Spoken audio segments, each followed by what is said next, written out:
All right, let's talk about Samson. You know the story, right? The biblical strongman with the long hair? Well, what if I told you his final desperate act of revenge actually became a blueprint for modern nuclear strategy? Yeah, stick with me on this one. I know. It sounds completely out there, doesn't it? A 3,000-year-old story from the Book of Judges, somehow connecting to modern geopolitics. But you'll see, the link is shockingly direct. And it tells us a lot about how these ancient narratives are still pulling the strings in our world in ways we rarely ever see. Okay, so to really get how we jump from Samson to nuclear weapons, you got to understand one key thing. Ancient texts are never just one story. They're more like prisms. You look at them from one angle, you see one thing, but shift your perspective just a little, and that light refracts into this whole universe of new meanings. And when I say a universe of meanings, I'm not exaggerating. I want you to look at this number, 143. What is that? Well, that's how many different Bible commentaries you can find for free on just one website. 143 different scholars, theologians, and thinkers all trying to explain the exact same text. It's like an entire library of debate built around a single book. And believe me, they do not all agree. Right. And these commentaries aren't just slightly different takes. They're coming from totally distinct schools of thought. You can see here you've got Calvinism, Arminianism, dispensationalism. Look, you don't need to be a theologian to get this. The important part is that each group reads the exact same verses, but comes to wildly different conclusions about fate, free will, and the meaning of it all.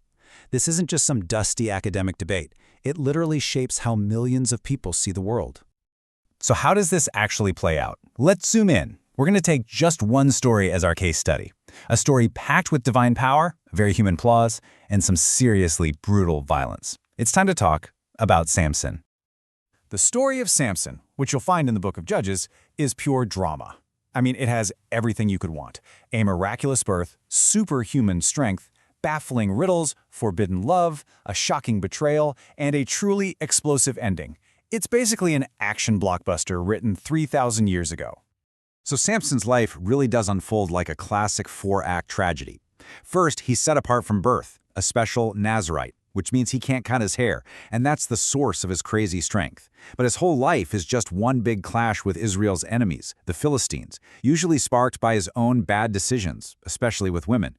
And all of this leads, of course, to that fatal betrayal by Delilah and his final, devastating act of revenge. This is the famous riddle that Samson tells the Philistines at his wedding feast.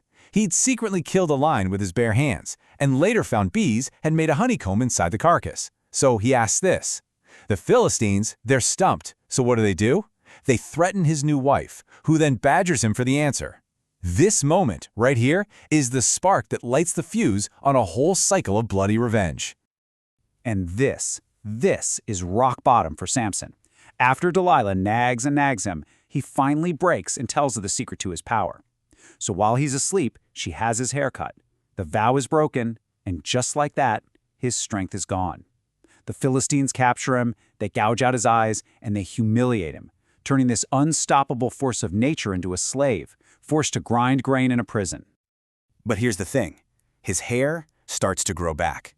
The Philistines, they're having this huge party to celebrate their victory, and they drag the blind Samson out into their temple to mock him.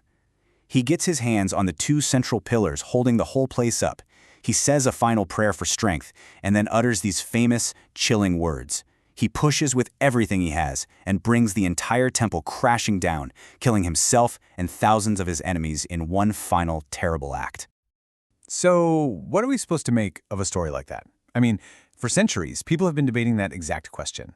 Was Samson a righteous hero? A tragic, flawed man led astray by his passions? Or was he something else entirely? His legacy is just as complicated and violent as his life was. And you can really break it down into a few major camps. In rabbinic tradition, for example, he's often seen as a legitimate judge, but a flawed one, a real cautionary tale about sin. On the other hand, many Christian interpreters see him as a type of Christ, a kind of foreshadowing of a savior whose self-sacrifice saves his people. And then you have secular scholars who often look at him and see a Hebrew version of a classic archetype, like Heracles, a folk hero whose story is more about culture than it is about God. So is he a pre-Jesus figure? A Hebrew Hercules? A warning against marrying the wrong person? The truth is, the answer totally depends on who's reading the story and what they're looking for. And that brings us to the most radical reinterpretation of them all. Because in the 20th and 21st centuries, the story of Samson was brought back to life. Not as theology, not as a fable, but as modern, military doctrine. You can see Samson's legacy all over the modern Israeli military. His Hebrew name, Shimshon, has been given to elite commando units, special forces battalions, and even these massive C-30 transport planes. He is, without a doubt, a symbol of national strength and fierce defiance. But the most powerful and chilling use of his story today is this: the Samson option. It's the name given to Israel's theorized strategy of last resort. The idea is that if the nation was ever facing total annihilation, it would unleash its full nuclear arsenal, bringing down its enemies along with itself, just like Samson brought the temple down on himself and the Philistines. This phrase, which is a common way Samson's last words are said in Arabic, has actually become a proverb in the region.